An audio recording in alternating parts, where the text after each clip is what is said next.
জীবন মানেই শুধু গন্তব্য নয়, জীবন মানে একটা পথ। আজ সেই পথ ধরেই আমরা বেরিয়েছি, বন্ধুদের সাথে হৃদয়ের টানে, মানুষের টানে, আর এক মহাজনের স্মৃতির খোঁজে। আজ আমাদের যাত্রা লালন শাহের মাজারের পথে। এক সময় যে পথ পাড়ি দিতে দিন লেগে যেত, আজ সেই পথ বদলে গেছে। আধুনিক রাস্তা, উন্নয়নের ছোঁয়া আর গর্বের প্রতীক পদ্মা সেতু, যা বদলে দিয়েছে আজকের বাংলাদেশ। এই সেতু শুধু নদী পার হওয়ার পথ নয়, এটা সময়ের সঙ্গে মানুষের লড়াই জয়ের গল্পও বলে।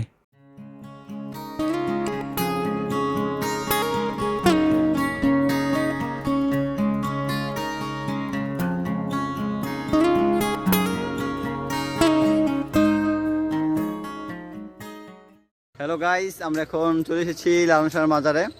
আমার সাথে আসছে আমার ফ্রেন্ড রবিন নাজির।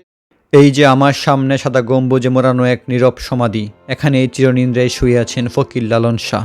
লালনের সমাধির পাশেই টাইলস দিয়ে সাজানো সেই সব সঙ্গীত সাধকের সমাধি, যারা গানকে বানিয়েছিলেন জীবন আর জীবনকে উৎসর্গ করেছিলেন সুরে। লালন বলেছিলেন, মানুষ বুঝিলেই সোনার মানুষ হওয়া যায়। আজ এই সমাধির সামনে দাঁড়িয়ে এই কথাটাই যেন গভীরভাবে অনুভব করছি। এখনো এই একই জায়গায় অবিরত গান চলছে ফকির লালন শাহের স্মরণে।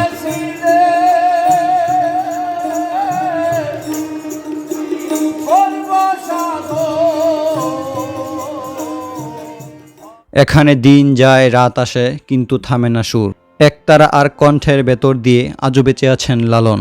এই মাজার প্রাঙ্গণে দাঁড়িয়ে মনে হয়, গান এখানে শুধু বিনোদন নয়, এটি একটা সাধনা।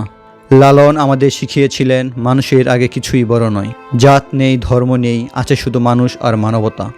এই যে অবিরাম গান চলছে, এটি কোনো অনুষ্ঠান নয়, এটা প্রজন্মের পর প্রজন্মের অঙ্গীকার। লালনের ভাবনা ভুলে যাবে না কেউ। এই সুরের ভেতরেই কেউ খুঁজে পায় শান্তি, কেউ খুঁজে পায় নিজেকে, আবার কেউ খুঁজে পায় নিজের ভেতরের মানুষটাকে। লালন শিখিয়েছিলেন, বিদায় বলতে কিছু নেই, আছে শুধু মিলন আর স্মৃতি। আজ আমি যাচ্ছি ঠিকই, কিন্তু লালনের ভাবনা হৃদয়ের ভেতরে নিয়ে যাচ্ছি। বিদায় হে লালন, বিদায় নয়, আবার দেখা হবে গানের ভেতর, মানুষের ভেতর।